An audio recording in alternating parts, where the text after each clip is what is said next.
Tempo 60 Mais. Aos sábados, 9 da manhã, com Coronel Sérgio Gomes e Júlia Rodrigues, na Tempo FM. E já estamos começando o Tempo 60 Mais, com muita informação, música de qualidade e dicas aqui na Tempo FM. Muito bom dia, Coronel Sérgio Gomes e Júlia Rodrigues, bem-vindos. Bom dia, Leandro, bom dia, pessoal que está ouvindo a gente agora, né? Bom dia, gente. Tudo bom, Júlia? Tudo certo. Bom dia, doutora. O que a gente tem de novidades hoje, Coronel? Doutora Jéssica está aqui com a gente, vai falar sobre desequilíbrio hormonal, sobre diabetes e muita coisa que também afeta a pessoa idosa, então o programa hoje promete, viu, Leandro? Bom dia, doutora. Bom dia, Coronel. Bom dia, Júlia. Bom dia, Leandro. Eu queria agradecer o convite, né? É sempre bom disseminar notícia de informação de qualidade, né? Em que as pessoas possam confiar. Então, está sendo um grande prazer estar aqui com vocês. Eu já passo aqui a palavra para Júlia. Bom, gente, de fato, a diabetes é a terceira causa de morte no Brasil.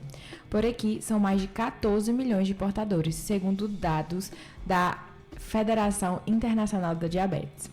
Desse modo, o país é o quarto com mais diabéticos no mundo todo. Fora isso, estima-se que 40% da população nem sequer saiba que possui essa doença.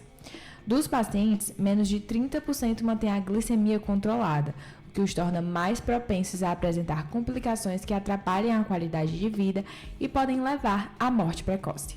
Dentre elas, alterações na visão, que podem evoluir para a cegueira. Para você ter uma ideia, cerca de 40% dos diabéticos sofrem com problemas nos olhos, de acordo com o estudo da Sociedade Brasileira de Oftalmologia. Bem, doutor, eu queria começar perguntando o que causa essa desinformação e esse fato de tantas pessoas terem essa doença e não cuidarem, não saberem da existência, o que leva a isso a acontecer? Excelente pergunta, Júlia. Realmente é uma doença que as pessoas não têm nenhum sintoma inicialmente, então por isso elas não procuram a ajuda necessária. Muitas vezes o que eu percebo no dia a dia é que as pessoas, entre aspas, fingem que não tem nada, não tem doença, não tem nenhum problema e continuam vivendo sua vida. Então, quanto mais consciência do que se tem e do risco que está se correndo, melhor. Então, eu acho que o programa hoje deve ter esse foco, né? Tanto prevenção como consciência. Se você tem, é bom que você trate. Porque os estudos mostram que as pessoas com diabetes, elas perdem 15 anos de vida se elas não controlam a doença. Então, imagina, a pessoa que teria uma expectativa de vida de 80, 85, 90, né, anos, a pessoa morre com 75. Então, realmente é muito tempo de vida que a gente pode manter, né? E a pessoa ativa, né? A pessoa bem. Uhum. E eu percebo que muitas pessoas têm esse tabu da diabetes, né? Tipo, meu Deus, eu tenho diabetes, e agora? É possível conviver normalmente e ter uma vida comum com a diabetes? Com certeza. Essa é, na verdade, uma das minhas missões, né? Transmitir essa informação de que é possível ter diabetes e até comer o que gosta, numa quantidade menor, né? Numa frequência menor, mas é possível, com medicamentos adequados. Hoje o tratamento já está bem mais moderno. Então, é possível sim, e eu quero que todo mundo acredite nisso. Doutora Jéssica, a gente fala aqui no programa envelhecimento ativo e saudável. E eu fico me perguntando, o diabetes ele vem de um desequilíbrio hormonal. Esses desequilíbrios hormonais, geralmente eles começam a aparecer independente da idade ou tem uma faixa etária onde esse gatilho é startado? Existe sim, Coronel. A partir dos 40 anos, a gente já vê que as pessoas começam a ter um aumento da resistência à insulina, seja por motivos de má alimentação, sedentarismo, né, outros problemas de estilo de vida, ou pela carga genética que ela traz. Então, a partir dos 40 anos, é um momento que a pessoa deve começar a investigar a sua glicemia e a sua hemoglobina glicada, que são os exames que a gente tria para o diabetes. A partir dos 40 é o momento ideal. É realmente uma doença silenciosa que vai se instalando, vai evoluindo até que surgem os sintomas, né? Isso. Inicialmente, a pessoa apresenta, em alguns exames de sangue, aumento da resistência à insulina, né? A insulina aumentada. Numa evolução, se não há o cuidado necessário, a pessoa começa a apresentar uma glicemia de jejum alterada, que seria acima de 100. E se ela ainda não cuidar, ela evolui com diabetes. Tudo isso, então, começa com uma resistência à ação do hormônio insulina. Depois, a pessoa evolui com alteração de glicose e após o diabetes. A gente observa também que várias pessoas que passaram por uma cirurgia de redução de estômago, pessoas que conseguiram manter uma dieta equilibrada, são pessoas que zeraram suas taxas e passaram a viver melhor. Como é que funciona na prática isso? Pode ir e voltar dependendo do estilo de vida que eu escolha para mim? Os estudos mostram, Coronel, que existe a possibilidade da reversão. E quando a gente fala do diabetes, a gente está falando do diabetes tipo 2, que é aquele que aparece, né, com mais idade. Em até 5 anos, se eu tenho o diagnóstico do meu diabetes, em até 5 anos, eu mudo o meu estilo de vida, ou eu faço uma cirurgia bariátrica, perco mais do que 15% do meu peso, há uma possibilidade, sim, de reversão do diabetes tipo 2. Total? Total. Depois disso, eu preciso manter o hábito, eu preciso manter aquele peso que eu consegui perder, porque senão ele volta, né? Então, por isso que a gente não fala cura, a gente fala reversão. Porque se o peso volta, o diabetes volta. Depois desses 5 anos de diagnóstico, é mais difícil eu obter a reversão do diabetes, porque o meu corpo começa a ter uma falência na produção de insulina. Então, eu passei muito tempo necessitando produzir mais insulina. Depois de 5 anos, ele já fica, vamos dizer, cansado. E daí, ele tem mais dificuldade de reverter. Por isso, esse período de tempo, 5 anos, é uma chave para a gente. O perder peso é uma responsabilidade muito complexa. A gente comentava aqui, eu posso estar perdendo peso, mas com a minha imunidade muito baixa por me alimentar muito mal.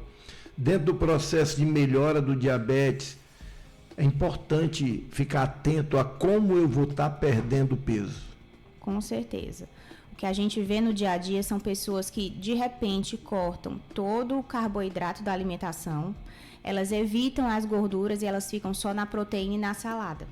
E aí elas conseguem até manter por uma semana, 15 dias, mas depois desse tempo elas não conseguem mais e acabam, né, tendo aquelas pequenas fugas, e justamente com aqueles alimentos mais calóricos. E aquilo não traz uma qualidade nutricional adequada. Então, o que acontece? A imunidade cai, a pessoa perde massa muscular, o que é justamente o contrário do que a gente quer, né? Emagrece, mas emagrece sem qualidade, baixando a imunidade, ficando mais fraco, fragilidade óssea, risco de queda. Então, é importante procurar acompanhamento nutricional, porque há a necessidade de manter alguns macronutrientes para que a pessoa se mantenha perdendo peso mais saudável. E temos perguntas também, Coronel. A Denise mandou aqui uma pergunta para a doutora. Ela quer saber o seguinte: os exames para detectar diabetes em pessoas acima de 60 anos, basta a glicemia ou há necessidade de outros exames? Então, boa pergunta. Realmente há necessidade de medir a glicemia pelo menos 2 vezes no exame de sangue para se confirmar que a pessoa tem diabetes. Porque, por exemplo, se no dia anterior eu me alimentar de algo muito rico em gordura, em carboidrato, a minha glicemia pode subir um pouco mais. No dia seguinte eu não ter o diabetes em si. A partir da segunda medida, acima de 126 de glicemia de jejum, aí eu confirmo que a pessoa tenha diabetes.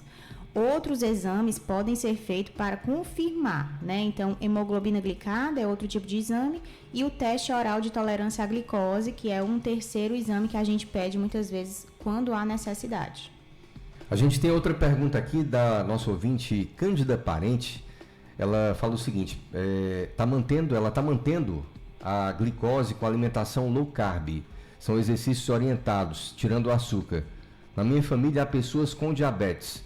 Ela gostaria que a senhora comentasse aí um pouco sobre essa alimentação. A dieta low carb, em vários estudos, apareceu sim como uma proposta de reversão do diabetes ou então mesmo de tratamento sem medicamentos do próprio diabetes. É uma possibilidade, sim, que a Cândida faça esse tipo de alimentação, mas contanto que ela seja acompanhada.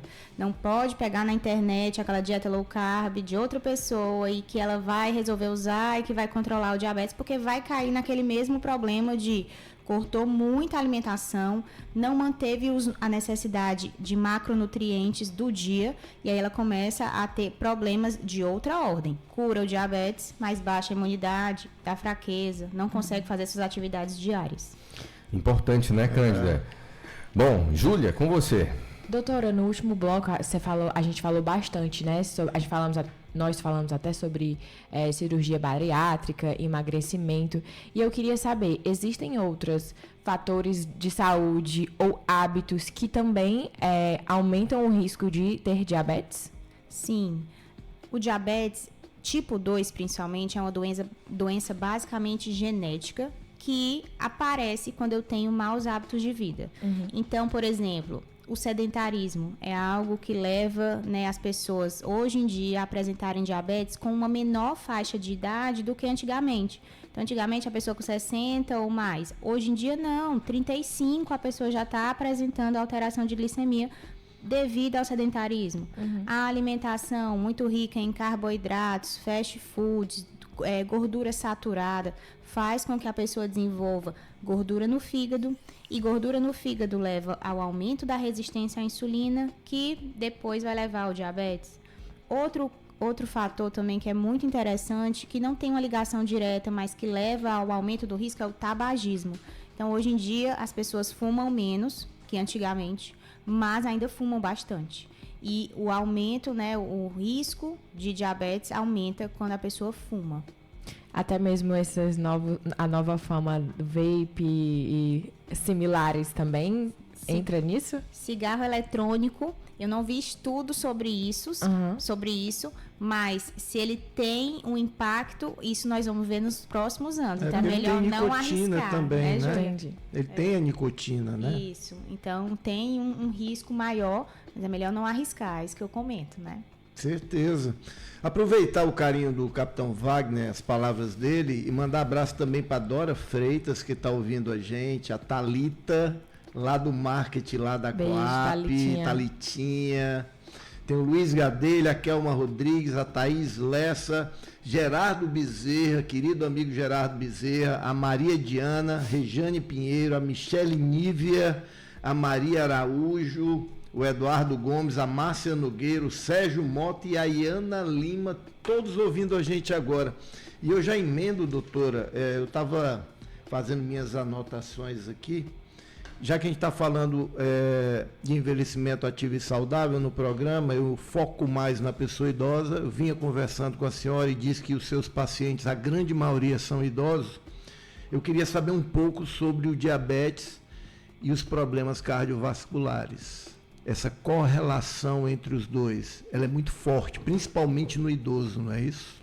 É fortíssima, né? Quando a gente fala de diabetes, coronel, às vezes as pessoas pensam nas complicações mais difundidas, né? Mais faladas, que aí seria o problema nos nervos, o problema nos olhos, nos rins. Porém, o que mais mata as pessoas com diabetes são as doenças cardiovasculares. Então, infarto, AVC. Hoje, no meu consultório, eu recebo muita gente que já infartou e depois do infarto resolveu se cuidar. Teve que ter o susto para poder se cuidar. Isso. E aí, quando a gente fala disso, a gente já está falando de uma prevenção secundária, né? A prevenção primária é quando eu não tinha nada e precisava cuidar. Prevenção secundária é quando eu já tive algum problema cardiovascular e agora preciso cuidar.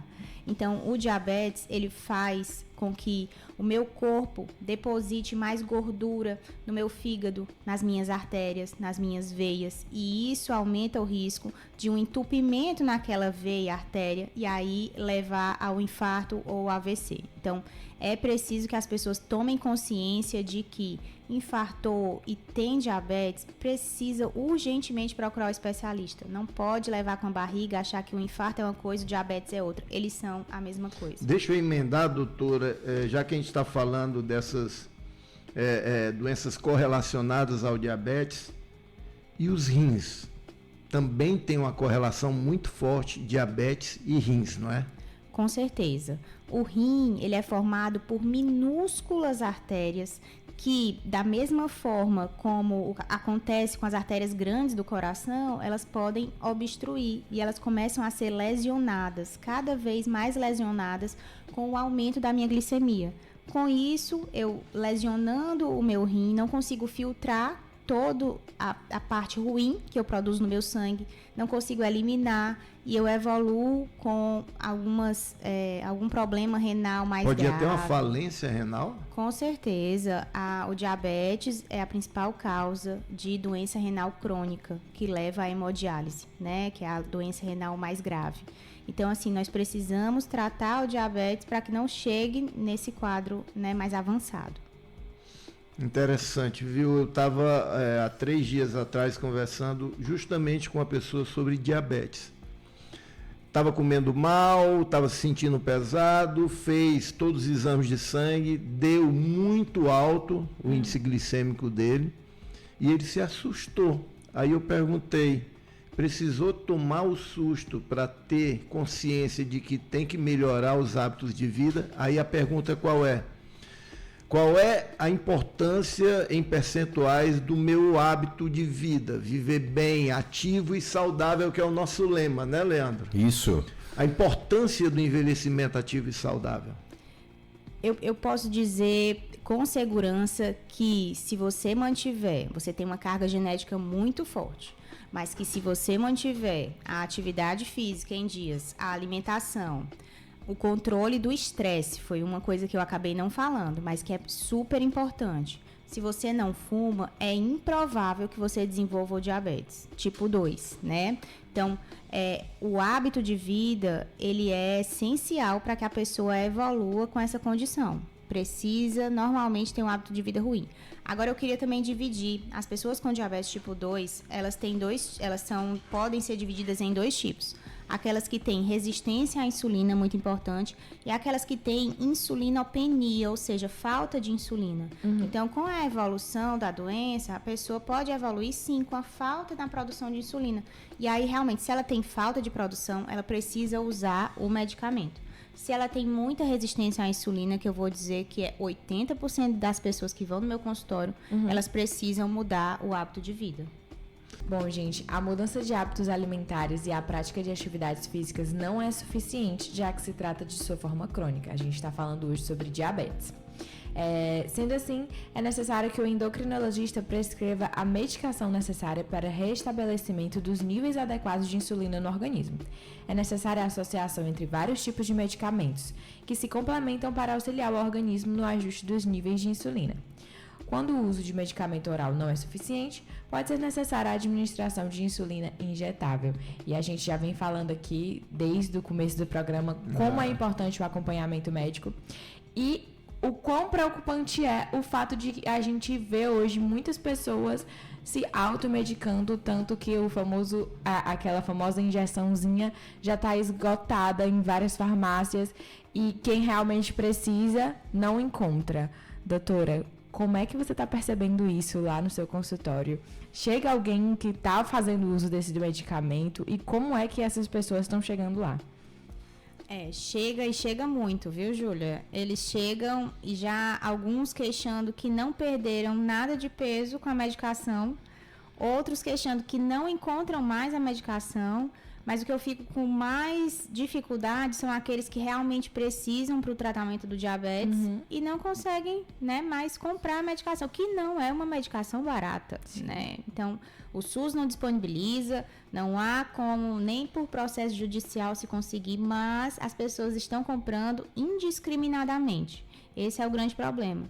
Então, quando chega para mim, a gente faz muitas vezes a troca pelo medicamento possível, né, que é disponível nas farmácias, e as pessoas conseguem, né, manter o seu tratamento. O problema é quando elas não encontram, interrompem o tratamento, e aí sim, o problema pode acontecer, né, as complicações podem aparecer. E geralmente essas pessoas vão por motivos de emagrecimento. Quando elas me procuram e elas se queixam da falta da injeção, normalmente é por motivo de emagrecimento. Porque se for o motivo do diabetes, existe uma gama de medicamentos hoje em dia, até medicamentos inteligentes, né? Que eles só melhoram a glicemia quando eu preciso, não baixam a glicemia quando eu não preciso, então não causa a hipoglicemia. Hoje a gente tem esses medicamentos até mesmo em comprimidos. Então, muitas vezes a gente faz essa troca e é bem tranquilo, né? Então, hoje em dia nós temos também a injeção em forma de comprimido, também é outra opção para o tratamento. Então, o endocrinologista é o médico que consegue fazer essa triagem, quem precisa, quem não precisa. Mas muitas vezes a gente percebe que existem pessoas tratando diabetes com outros especialistas, né? Então, com o clínico geral, que ele sabe tratar, claro que sabe, mas precisa, às vezes, de um refinamento do endócrino. Doutora, e existe, desde que começou esgotar esse remédio na farmácia, eu acho que até já um pouco antes, existe o debate. É saudável essa forma de emagrecimento? E é claro que aí a gente tem que falar, né, óbvio, do acompanhamento, mas eu vejo muitas pessoas condenando e muitas pessoas adorando. Qual que é a sua opinião, né? O que é que você recomenda em relação a isso? Eu vou te dizer que eu uso demais no consultório quando há indicação. Então, existem pessoas que estão usando para fins apenas estéticos, né? Então, eu quero perder 5% de gordura. Aí vai lá, compra e usa. Isso não está correto, está errado. Se a pessoa tem obesidade ou sobrepeso mais uma doença, então a gente tem indicação de tratar. E essas medicações são bem recomendadas para isso. Lembrando que a medicação só não faz milagre. Então, é como eu já falei no comecinho. É medicação, atividade física, controle do estresse. Outra coisa que eu vejo muito também é o sono irregular. Então, organizar o sono. Isso precisa ser feito em conjunto. Uma coisa só não dá certo, não funciona. Semana passada a gente teve uma outra médica especialista também numa pauta similar, que ela é médica de emagrecimento, e ela tocou muito nessa pauta do sono. Ela falou, assim, a primeira coisa que ela me perguntou foi sobre a questão do sono. Interessante, viu? Leandro, tem mais gente aqui ouvindo. Hoje tem aniversário do Fábio César, lá da Maraponga, tá ouvindo a gente também, querido amigo. Parabéns. Tem o Elísio Martins, tá ouvindo a gente, tá lá no Eusébio, outro grande amigo que tá acompanhando a gente. Doutora, vários pontos foram tocados aqui sobre o diabetes. Eu queria saber sobre o pé diabético, com relação à pessoa idosa, principalmente aqueles homens diabéticos que não se cuidam e sofrem no extremismo do agravo dos seus quadros, até amputações de extremidades. Fale um pouquinho, vamos orientar esses ouvintes que estão agora ligadinhos na gente, que precisam do puxão de orelha. Agora você falou num tema que eu amo falar, porque é o tema até do meu doutorado, coronel. Então, o pé diabético acontece quando eu tenho uma pessoa com diabetes e qualquer lesão no pé. E maltratada, né? Maltratada. Mas eu imagino que você está falando do pé diabético já aquele quadro avançado, de úlcera, né? mais grave, que leva a amputação. Mas mesmo eu tendo uma pessoa com diabetes com uma micose na unha, eu já posso dizer que ela tem um pé diabético.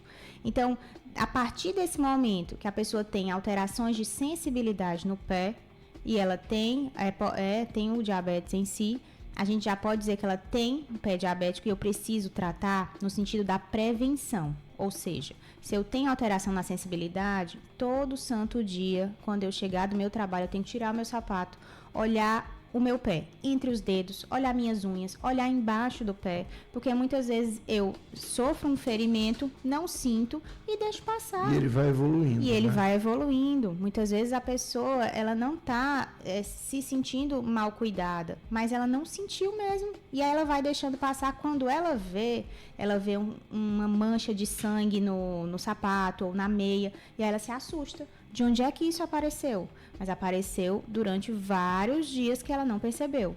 Então, é importante que a pessoa que sinta algum tipo de formigamento, queimação, dormência nos pés, ela procure o atendimento médico para que ela seja orientada no sentido de prevenir a complicação, que é uma das mais mutilantes, mais graves, que é o pé diabético, né? Esse que você fala que leva à amputação. E já vai mutilar justamente no estágio muito avançado da doença, não é isso? Isso. Não é todo mundo que tem o diagnóstico e de repente vai ter o pé diabético. Não é assim. Pelo menos 5 anos de evolução de quem tem diabetes tipo 1, né, que é o diabetes que aparece mais precocemente, e o diabetes tipo 2, ele leva um tempo até levar a complicações mais graves. Então, a pessoa tem o diagnóstico, se ela se cuidar, ela nunca vai ter nada, ela vai viver uma vida normal. O problema é que as pessoas não se cuidam tanto como a gente precisa. E o diabetes relacionado à perda da visão? Também é um processo lento e gradativo, não é isso? A retinopatia diabética, que é essa que leva à perda da visão, ela pode acontecer logo até no diagnóstico da doença. Por quê? Porque no diabetes tipo 2, como é uma doença silenciosa, a pessoa demora até ter o diagnóstico. Então, ela já tem o diagnóstico atrasado. Então, muitas vezes ela já vai com um problema visual.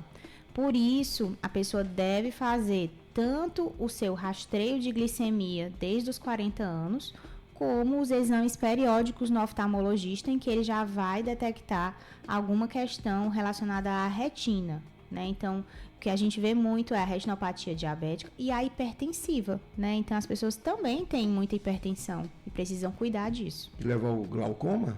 Não, essa retinopatia hipertensiva é muito parecida com a do diabetes, né? Então, ela leva à proliferação de vasos na retina, que esses vasos muitas vezes podem romper e levar à hemorragia. E aí, na hora da hemorragia, a pessoa perde a visão. Tem muita gente fazendo perguntas aqui, viu? E até mandando mensagens também, Coronel. Sou o George, moro em Calcaia, minha insulina deu 140, já sou diabético, estou assistindo o programa. Se cuidar, né, doutora? Ele? Tem que se cuidar, mas ele vai conseguir. Vai dar certo. Com acompanhamento, dá tudo certo. Tá vendo aí, né, George?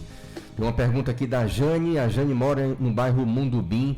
Ela está dizendo o seguinte: eu fiz exames recentemente, a minha hemoglobina glicada deu 5,8, a glicemia deu 120. Ela foi para a nutricionista que passou uma dieta e ela está fazendo exercícios físicos. Estava com 66 quilos, emagreceu 1,7 kg e ela só tem 1,5 m de altura. Então, ela quer saber se tem condição de reverter esse quadro, doutora. Eu queria contar para a Jane que há a possibilidade de reversão, porque o quadro dela é pré-diabetes, né? Então, quando a gente tem uma hemoglobina glicada variando entre 5,7 e 6,4 e uma glicemia de jejum acima de 100, mas menor que 126, a gente diz que esse quadro é pré-diabetes. E ela, como é pequenininha, né, estava um pouco acima do peso, né? Ela precisa perder 5% do peso. Então, se ela estava com 60 e quanto, Leandro? 67... Só um minutinho, doutora. 66. E se ela perde... 66, perdeu 1,7 kg. Se ela perde 3 ou 3,5 kg, ela consegue reverter a maior parte das complicações metabólicas disso. Então, se ela tem colesterol alto, ela consegue melhorar. Se ela tem gordura no fígado, melhora. Se tem glicemia alterada, melhora. Tudo melhora, né? Tudo melhora com a perda de peso. Então, ela tem condições, sim, principalmente fazendo do jeito que ela está fazendo, né? Dieta, atividade física. Ela precisa ter só um pouco de paciência, porque ela vai chegar no objetivo dela. Tem só mais uma pergunta aqui, doutora, do Josino, do Papicu. Ele está perguntando se ozônio medicinal é bom para pé diabético.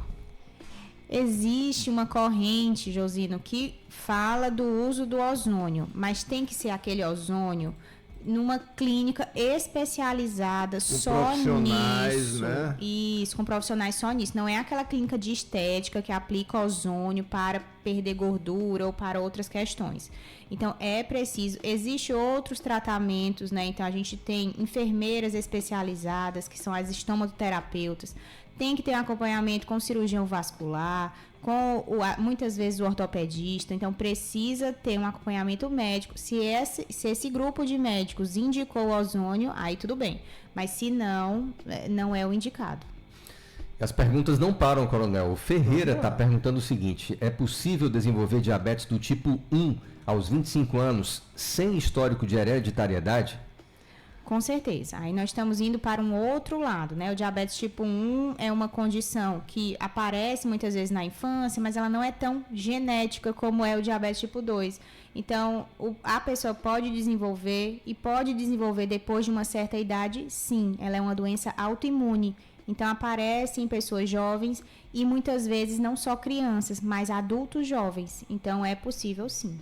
Muito obrigado aí pelas participações, hein? Pelo WhatsApp da Tempo, 8532611039. Eu vou passar agora para a Júlia, que ela também tem mais perguntas.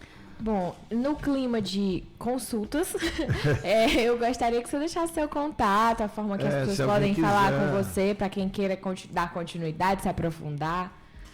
Tá ótimo, Júlia, obrigada.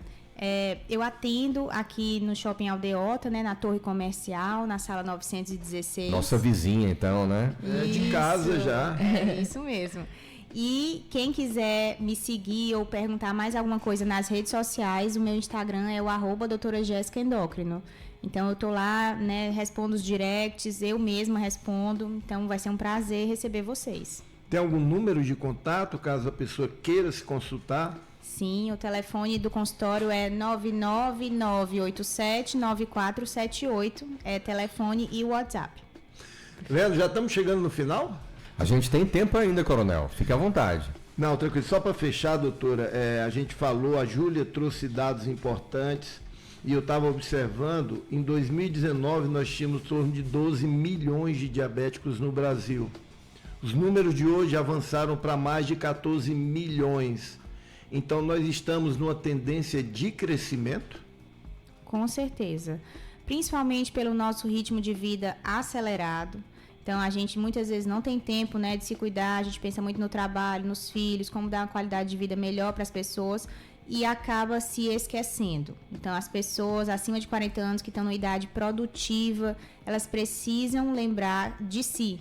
Precisam lembrar que precisam de tempo de lazer para cuidar dessa parte do gerenciamento do estresse. Elas precisam de sono. Sono não é supérfluo. Precisa se dormir uma noite adequada para no outro dia a gente produzir. Elas precisam se alimentar de forma correta, né, com macronutrientes, com fibras, com frutas. Muito está se falando, né, tem um terrorismo nutricional às vezes contra o carboidrato, né? Então a gente precisa de todos os macronutrientes. Não tem nutriente vilão. Eu adoro pão. A gente precisa comer de tudo, né? Pão é bom demais. É ótimo, mas E eu é fiz bom. uma experiência recente, viu, Coronel? Eu deixei de comer pão durante 3 dias e me senti muito bem, viu, doutora? Com certeza, é uma massa, né? Pois é. Então, dependendo da sensibilidade da pessoa, a pessoa fermenta mais e muitas vezes se sente mais inchado, né? Mais empachado. Então, a pessoa pode fazer a experiência, né, Leandro? O que está errado é a pessoa cortar de vez, dizer que aquele alimento não pode ser mais consumido. Sim. Né? É bom que a gente fala aqui sobre envelhecimento ativo e saudável. Vinha também conversando com a doutora e ela me relatou que tem um paciente de 80 anos que trabalha e dizendo, doutor, eu vim me cuidar porque eu quero continuar trabalhando, para ver o perfil do idoso como mudou. Não é isso, doutora? Eu não tenho só um, viu? Eu tenho vários, assim, principalmente acima de 80 anos, e o que eu tento chamá-lo, né, para o cuidado é para atividade física, porque naquela atividade física ele melhora mente, ele melhora corpo, ele melhora equilíbrio, glicemia, então é tudo que a gente precisa. Então, eu tento conquistá-los dessa forma. É preciso se exercitar, é preciso se cuidar para se manter ativo por mais tempo. Legal. Eu vou ficar assim, ativo por muito tempo, viu, Léo? Não tenho nem dúvida. Rapaz, o programa hoje aqui, quantas pessoas perguntaram, como Júlia, quantas pessoas se consultaram hoje? Como Júlia, né? Rapaz, Júlia sempre que pode, mandar um abraço para o teu pai. Eu acho que hoje ele merece Justino, um abracinho. o programa é dedicado ao Justino. Hoje foi a cara dele o programa. Coronel, será que teve perguntas pro pai dela também hoje, hein? Eu acho no meio dessas aí que ela fez? estava olhando o celular, eu vi Vocês aqui. não vão saber. Vocês nunca vão saber. Pois é, mistérios. Mas, doutora, muito bom mesmo, a gente fica muito feliz. Há muito tempo, eu e o Leandro, a gente vem falando sobre envelhecimento ativo e saudável. O programa se chamava Fortaleza 6.0 e hoje se chama Tempo 60+, mas o sentimento de trazer profissionais que agreguem a essa formação de opinião. O grande desafio da gente é chegar no formador de opinião para que ele possa disseminar o que nós falamos aqui, para que as pessoas vivam mais, mas vivam com qualidade de vida. E trazer profissionais como a senhora aqui para a gente é fundamental, porque aí a gente vai naqueles pontos onde as pessoas muitas vezes não querem falar, por algum motivo. Sim. Então, muito obrigado. A Júlia está aqui com a gente, né, Júlia? A Júlia é outro grande presente para a gente. Sim, esse ano, com certeza. Né? Ah, que lindos, obrigada. Estou muito feliz de estar aqui. Como eu já falei antes, é muito legal para mim como jovem ter essa visão do envelhecimento ativo e saudável. E foi uma grande virada de chave na minha consciência estar aqui, porque eu tenho exatamente esse perfil do estresse, né? Eu sou estagiária, eu faço faculdade, aí de noite eu faço tudo que não deu tempo de fazer de dia, então é meio caótico e eu sempre esqueço de me cuidar. E aí minha visão agora é, eu preciso arrumar um espaço nessa rotina, porque isso tudo fica aqui e eu vou me embora, então eu tenho que me cuidar. Que bom, olha aí, Leandro. Foi um presente aí pro programa e para todos nós, né, Coronel? Deixa eu agradecer a todos os entrevistados que vieram antes da doutora Jéssica, porque foi uma virada de chave da Júlia, né? Sim. Que coisa boa. Estamos chegando ao final, Leandro? Infelizmente, Coronel. Que pena, São 9h55. Rapaz. Doutora, mais alguma dica para quem está ouvindo a gente, que está startando agora junto com a gente aqui? Algumas dicas para ele poder começar, ou para ela poder começar esse novo estilo de vida? A Júlia me chamou a atenção porque realmente, como ela fala, ela é jovem e ela começou a pensar nisso agora. Então, a minha mensagem é que comecem a pensar nisso enquanto são jovens. Porque quanto mais jovem começar o cuidado, mais jovem, né, por mais tempo, você vai permanecer ativo. Então, as doenças degenerativas da nossa atualidade, né, o Alzheimer, a doença de Parkinson, muitas doenças, hoje em dia a gente sabe que também tem algum fator do estilo de vida que levou a pessoa a evoluir assim. Então, as demências também, né? Isso, as demências. Então, nós precisamos cuidar das pessoas cada vez mais cedo, para que a gente viva cada vez mais e melhor. Né? Então, eu lembro, a Júlia falando, eu lembro dos meus alunos também. Os meus alunos também são muito estressados. Então, precisa ter esse gerenciamento desde novo, né? Desde jovem. Eu acho bom. Eu fiquei muito lisonjeada do seu comentário agora, né? Que você já está se cuidando. Muito bem. Valeu a pena, né, então? Muito, muito mesmo. Foi muito bom recebê-la, doutora Jéssica Castro. Seja sempre bem-vinda aqui ao nosso programa e a Tempo FM. Obrigada, prazer. Sábado que vem estamos de volta, né, Leandro? Com mais um Tempo 60 mais. Eu, você e Júlia aqui na Tempo FM. E mandar um grande abraço a todo mundo que ainda está aí indo à praia, indo lavar o carro, indo para o trabalho, ouvindo a gente na Tempo. Sempre é uma honra tê-los com essa audiência, né, Leandro? Muito bom recebê-los. Muito obrigada, gente. Até o próximo final de semana. Prazer estar com vocês, Júlia e Coronel Sérgio Gomes. Muito prazer mais uma vez, doutora Jéssica. Sábado que vem estaremos de volta às 9 da manhã aqui na Tempo